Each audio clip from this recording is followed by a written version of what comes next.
Hey, what's up guys? Hope you're having a good day. We're going back into the 1-3 streets and grinding this out. I have been on a heater. Hopefully that continues. Fingers crossed.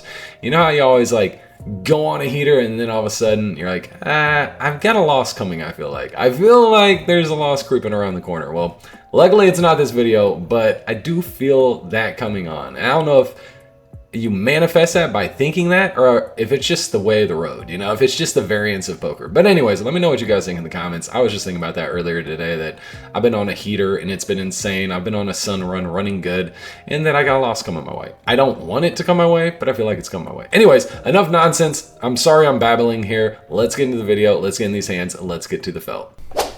All right, guys. First hand of note for the video. We're in the small blind. Look down at ace 10. There's a $5 button straddle.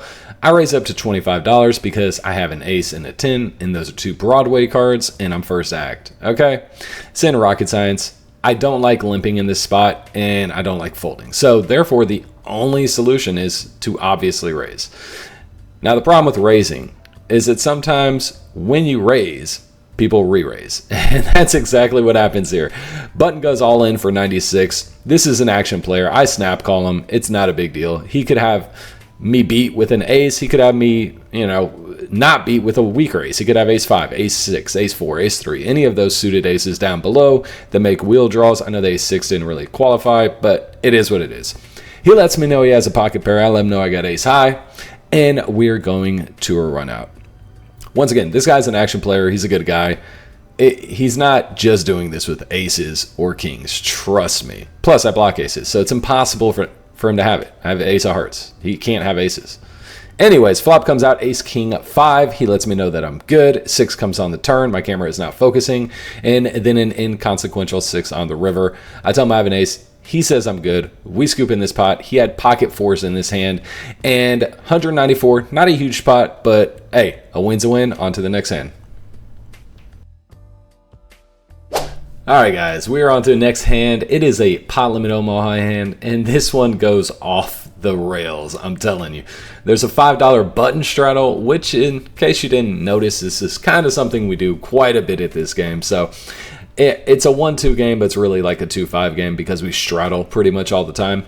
Action gets back around to me. Enough people have called to where when I pot it, I can make it 40 whole dollars, and that is exactly what I do. I raise it up to $40 because I have ace, king, jack 4, the ace being suited. It is a powerful hand. It has Broadway draws, it has wheel draws, and it has nut flush draw. I want to thin the field because I don't want to go 8 ways to a flop, turn, and river with this hand. This is a hand I'd rather go like heads up with, or maybe 3 players max. The less players I see in this hand, the better I feel about my hand. With that being said, I forgot we are in Texas, in the degen capital of the world, evidently, because the button makes the call. Yep. And once the first player calls, that incentivizes everyone else to call. Big blind makes the call. Under the gun makes the call. We do get a fold, though. So, one person folds. And then the hijack player makes the call as well. I think we got a couple of folds. So, 5 ways to a flop, I guess. This pot's already $210, which is more than the last pot where someone went all in. And we haven't even seen a flop. Flop comes out, jack 3-5 rainbow.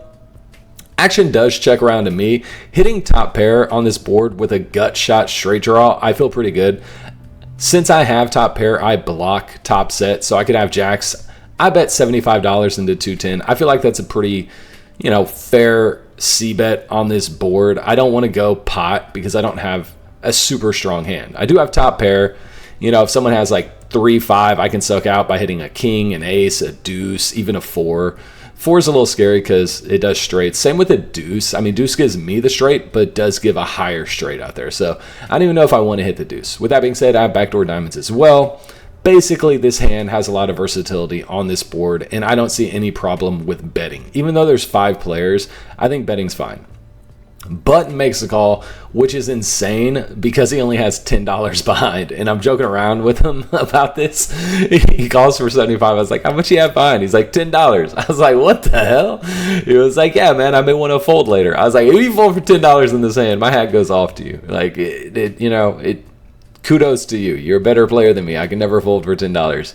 He was like, you don't even have a hat. I was like, I go buy a hat just to take it off to you. If you fold for $10 here, that's insane. So action gets it back to the big blind player. And as you guys can see, he's cutting out more chips, which is the last thing in the world that I want to see. I was just like, man, just fold or call. Don't raise. Like, who does that? Who does that on this board? It's such a dry board. It's a rainbow board. There's hardly any draws. But that's what he does. He raises up to 225. And, yeah, I'm hating life right now. I'm like, why did I even bet? Worse than that, the hijack player goes all in for 325. And I'm just sitting here hating life. I'm just like, oh, great. This is perfect. This is definitely the action I wanted to see. It's not. It's not at all. I did not want to see this much action. I just wanted people to fold. How was I supposed to know we'd get a call, raise, re-raise? Like, this is insane. I'm trying to figure out what people have. The button player I don't feel is that strong. The hijack player is the action player on the table, but don't get it twisted, guys. Just because he's an action player does not mean he is a bad player. But with that being said, he could have 2 pair like 3-5 or Jack 5 possibly. And he's like, I got 2 pair. I'm just going for it. You know, it is what it is. If someone has me beat, they have me beat. So against 3-5, I have a lot of outs. Against Jack 5, I have a lot of outs. Honestly, the person I'm worried about the most is the big blind player because he raised after I bet and there was a call and there's still action behind. So his hand definitely looks the strongest to me. But I block top set. So what does he have? If I'm putting the other opponent on, the hijack player, on like 2 pair, 3-5, Jack 5, something like that, then what does the big blind player have? I mean, it's much less likely for him to have a set. Now, the hijack player could have a wrap, something like that, something like 2, 4, 6, 4, 6, 7, something like that. Those cards are definitely in his range. So if he has a wrap, then the other person could have a set of 3s, set of 5s, but there's so much money in the middle, and I feel like I have good equity against these hands. Like I said, button player, I'm not worried about at all. Hijack player, I feel like I have enough outs to call, and big blind player is the only one I'm worried about. So I go all in. The button player calls for 10 more. I went all in for 335. And now it's back to the big blind player. He's calling. He's never folding for the price he's getting. But when he doesn't snap call, I'm ecstatic. I'm like, yes, this is amazing. He didn't snap call. I have a chance. So he does put in his chips eventually and makes the call. And we have 4 players in this pot all in. And the pot started with $200, has ballooned up to $1,250 in this pot at this point. And that's insane. That's a crazy amount of money for a 1-2 game. Just seeing a flop on PLO. I guess if it's going to happen, PLO is one of the hands it's going to happen on. It's less likely to happen on a Hold'em hand. So, it is what it is. I will tell you guys what everyone has. The button player says he needs a 4 for a straight, so that's what he's saying he's needing. The hijack player, which is the one that's like could have 2 pair, he actually flopped a mirror, he says, so he has Jack 3-5. And the big blind player has aces with like 5-8. I believe. So he has a pair of 5s with aces. And at this point, I'm in great shape. I mean, I can hit a king. I can hit a 4. I can hit running diamonds. I can hit 2. There's a lot of outs I have. My hand is not drawing dead by any means. It's actually some of the best shape I'll be in. And when the deuce of clubs comes on the turn, giving me the straight, I just have to fade the board pair on the end. And I do. It's an 8 of spades. I have a straight. The other player, big blind player, hit 2 pair on the river. But I am going to be scooping this entire $1,250 pot. Like I said, I had a whole bunch of outs, so I think it was a right call against these players. Don't get me wrong. Normally, this should be a fold. You shouldn't call this. I'm not justifying my play. I got lucky and hit a deuce. I could have been lucky and hit a king, runner diamonds. 4 would have won me the big side pot. It would have gotten the button player some of the pot, but I would have won a lot on the outside. Either way, I got lucky and I'm a donkey. Tell me how much of a donkey I am in the comments. Horrible play, but it paid off. And I am scooping this one onto the next hand.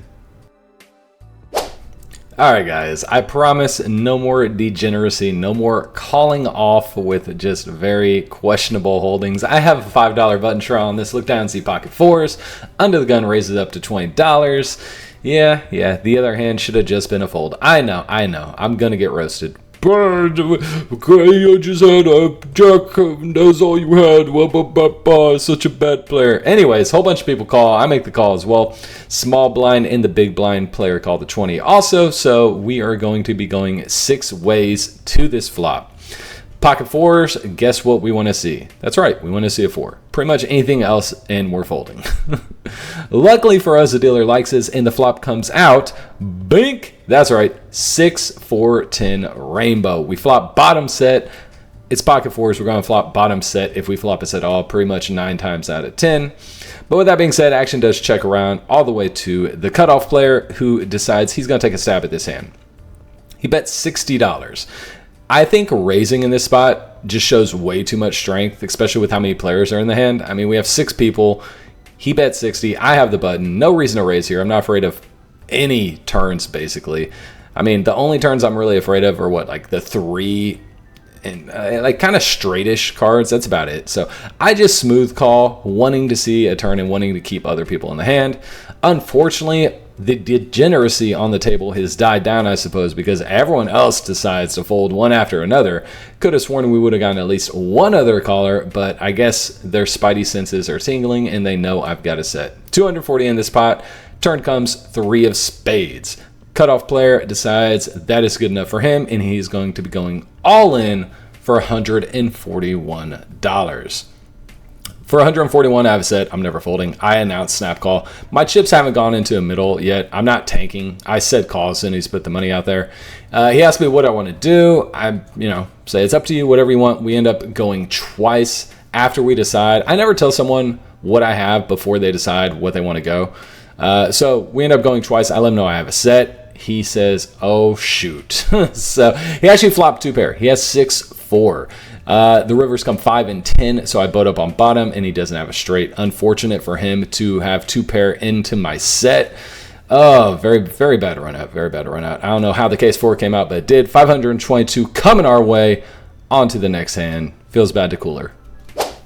All right, guys, we are on the next hand, and it is yet another PLO hand. Look down and see King Deuce 7-6 with the King 6 of spades, 7 Deuce of diamonds. So I have 2 suited hands. Granted, 7 high diamonds is not really much to write home about. With all that being said, we do have a very passive hand here because everyone just limps and calls, and we're going 10 ways to this flop with no one raising, which is insane for this table. I mean, you guys have seen the action. I don't think I've ever seen us limp 10 ways, but hey, there's a first time for everything. And I'm kind of happy we do, because had someone raised, I probably would have folded this garbage. Luckily, they didn't. Flop comes out King Deuce Deuce. So, yep, still running like God. Flop a boat. And, man, twos have been getting me there all night. 2 gave me a straight. 2s are giving me a boat. Of course, I check. I hope someone can catch up or someone bets. I'm hoping someone has clubs and tries to get there. Under the gun +1 bets. And I have my big old monkey hand in the way. I don't know why I'm shoveling my chips so much. But yeah, this is definitely in the way of the camera. I need to make a mental note not to do this to you guys anymore. No one wants to see my hands. Middle position player makes a call. Hijack makes a call. And yeah, I was just bored and shuffling chips. Normally I do it outside of camera view, but I guess this time I just was so excited. I flopped a boat that I wasn't paying enough attention because, I just fidget. We fidget on the poker table. That's what we do. With that many callers, I think someone has to do. So I'm definitely going to raise here. Before I was just going to call if there's only like one caller and hope someone catches up with a flush. But at this point, there's been a bet, a call, and a call. Someone probably has a deuce, and I can probably get paid. So I raise it up to 120 here. The original bettor decides to fold, but the middle position player does decide that she has enough of this flop, and she puts in the 120 to make the call. Other player folds, and we're going heads up to the turn. She has not too much. I say not too much. She has quite a bit behind. She has $220 behind. That's quite a bit of money. I'm lying. It's not like she doesn't have a lot. But with that being said, only hand I'm really worried about at this point is pocket kings. And if she has pocket kings, then take my money. I do not want to see an ace because she could very well have ace deuce in this spot. Anything below a king, I'm going all in. If it happens to be a pocket pair she hits and she has whatever that is full, then she takes my money then as well. Turn comes a 4, so if she has pocket 4s, now she's beating me. But it's so unlikely that I just have to go all in. And once again, if she has pocket kings, cool, you coolered me. That's poker. She ends up making the call for 220, 740 in the pot. We decide to run it twice. But the way she's acting, I definitely don't put her on pocket kings. She doesn't have pocket kings, okay? She does announce she has a deuce. We're going twice at this point. Once again, I'm trying to fade an ace. I don't know if she has a pair in her hand. She hasn't said she does, so I don't know if she has more outs than just the ace. But we go twice. First one is going to be the 9 of hearts. That is a brick. And the second one is the 5 of spades. Another brick. We show our hand. She had deuce 9, so she did boat up on the top run out, but unfortunately it wasn't enough. She didn't even have an ace to hit, so she was drawing dead. Unfortunate for her that I flopped it. Oh man, another cooler going our way. 740 in my pocket. Feels good. I'm happy I'm not the losing end of these coolers. On to the next hand. All right, guys. Look down and see ace 9 suited from the hijack. There are a couple of limpers. Oof, man, words are hard today. I don't know what's happening. A couple of limpers before it gets back to me. I have a suited ace. I'm going to raise it up here from the hijack. You know, I have position on everyone except for the cutoff. I make the call. Cutoff makes the call. Oh, also, I forgot to tell you guys, this is something that just started happening recently in this game. The hijack player has been showing one card throughout the entire hand. Like, he'll call, he'll wait to see who calls, and then he'll just show one card, like when the flop comes out or before the flop comes out. I forgot exactly when he does it, but it's pretty crazy. Middle position makes the call as well, and we're going 3 ways to this flop. There you go. He flipped over. I think he's showing up 4 spades right there. It's crazy. I love this game. Flop comes out ace 10 5 with 2 hearts. Middle position player checks. I decide to check it as well, and the other player checks. Checks through, 7 of hearts comes on the turn, and this is when the middle position player decides to fire at the pot. He bets $30. I make the call. I didn't check flop to fold to a turn bet, so I make the call for 30, and the hijack player makes a call as well. Yep, I have no idea what he has. 4 spades, that's all I know. So the river comes queen of clubs. The middle position player checked dark, and to me this either says he has a weak ace that wants to get to showdown, like ace 4, ace 3, something like that, or he has, like, you know, maybe a king 10 with a king of hearts, and he just wants to get to cheap showdown. So I bet $60 when he checks, and then he ends up calling, which I'm happy with because I think I have the best hand. I flip over ace 9 pretty confidently, but it's not the best hand. He has ace king. This guy limped $2 with ace king, then limp called the $15 raise, check flop, and then check blind on the river. That's what got him paid. How he played the hand, I had no idea that was strong, but 255 going his way. GG, well played. All right, guys, on to the next hand. After I just value owned myself, I have pocket 7s from under the gun. I decide just to limp, call the $2 because, once again, it's an action table. I don't want to raise and get re-raised. I don't want to make it like $15 and someone make it $55. I mean, don't get me wrong. I've got a lot of chips in front of me, but no need to bloat the pot if, you know, it's not needed. With all that being said, under the gun decides to raise it up to $10. It does fold back around to the small blind player. He is going to make the call. Big blind player is going to make the call as well. And once again, guys, I didn't raise it all. I didn't limp to fold for 10. So this is kind of the situation I wanted to find myself in. I can just call $10, see a flop. If I miss, get out of the way for minimal damage, you know? Middle position player calls a 10, and we're going 5 ways to this flop. Once again, with pocket 7s, what you're wanting to do is see a 7 on the board, and that's exactly what we see. 7, 3, 6. Somehow we flop top set, which is insane. There's a flush draw. There are straights, you know, straight possibilities and straight draws out there. So I check and flow to the hijack player was the pre-flop aggressor. He bets $10. Small blind player makes the call. And when the big blind player gets out of the way, I think now is as good time as any to spring my trap. It is a very dynamic and wet board. I want to charge all the draws that I possibly can.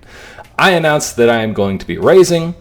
The only thing is to figure out how much I want to raise. Now, there's 50 in the middle and a couple $10 bets on the side, so there's 70 in there. I just make it pot. Raise it up to $70. I feel like that's enough to get, you know, weak hands to fold and strong draws will call because, like I said, it's a very dynamic board. I mean, there's spades out there, there's straight possibilities. I have to charge a lot for this next card because this next card can change the entire texture of the board and scare me into possibly checking or, you know, maybe check folding, just depending on how the action goes. Basically what I'm saying is I want to build the pot now while I have the best hand, potentially. I know I don't have the nuts, okay? 4 5s out there, it beats me. But when hijack just makes the call and the small blind player folds, I 100% have the best hand. All right, $200 in the middle. The opponent only has a little bit left, about 130. So even though the 5 of clubs comes and it is a scare card, I'm going all in. It's 130. There's no need for me to check, because if he goes all in, am I folding? No, I'm not. I'm going to call, so may as well be the one that is the aggressor and goes all in. I put him all in for 130 effective. He thinks about it for a second, once again letting me know I have the best hand. He decides F it. He makes the call. Let him know I have a set, and we're going to a river. He does say he has a straight draw, so what did he say he needs? He said a 4 or 9 gives him a straight. So he's got an 8 out here. So I have to fade a 4 or 9. Come on, dealer, one time. Please no 4, no 9. Luckily, he doesn't have spades, or he would have told me. And the brickest of all bricks, Queen of Clubs, comes on the river. $460 coming my way. And I have made up the money I lost from that thin value bet that turned against me against the Ace-King last hand. So on to the next and final hand of the night. All right, guys, I'm in the small blind. Look down and see Queen 10 offsuit. This is the final hand of note for the night. Oh, it gets a little crazy. It gets a little crazy. So, yeah, middle position, it goes all in for $85. Low jack snap called him. I think he was just giving action. I'm not really sure what happened. Then it gets around to the button. He calls $85. He's got $15 behind. That's it. Don't know why I didn't go all in, but you know, it's his money. He can play it however he wants. Action's on me. I have Queen 10 offsuit. It's nearing the end of the night. I've had a big win. I'm going to give some action. So I make the call. It does get back around to the big blind player. He thinks about it for a second. I'm sorry, I think he's under the gun. Either way, he's to my left. I'm first act. I'm in a horrible spot with a horrible hand. He makes the call, and we have 4 players on the outside with action and 1 player all in. So 5 players are in this pot for $85. Yes, this is a 1-2 game. It's insane. This is why I love it. Flop comes out, deuce, 7, queen, $425 in the middle. I check even though I hit top pair because I know the button only has $15 and he's going all in no matter what. He, in fact, does go all in for his $15. I re-raise all in, putting everyone else behind me all in because I have the entire table covered. They think about it for a second, and this is one of those hands where, like I said, I hit top pair. I don't think anyone has like aces or kings, or they would have re-raised. So I think we're clear there, and if someone has a flush draw, they're going to have to pay to get it.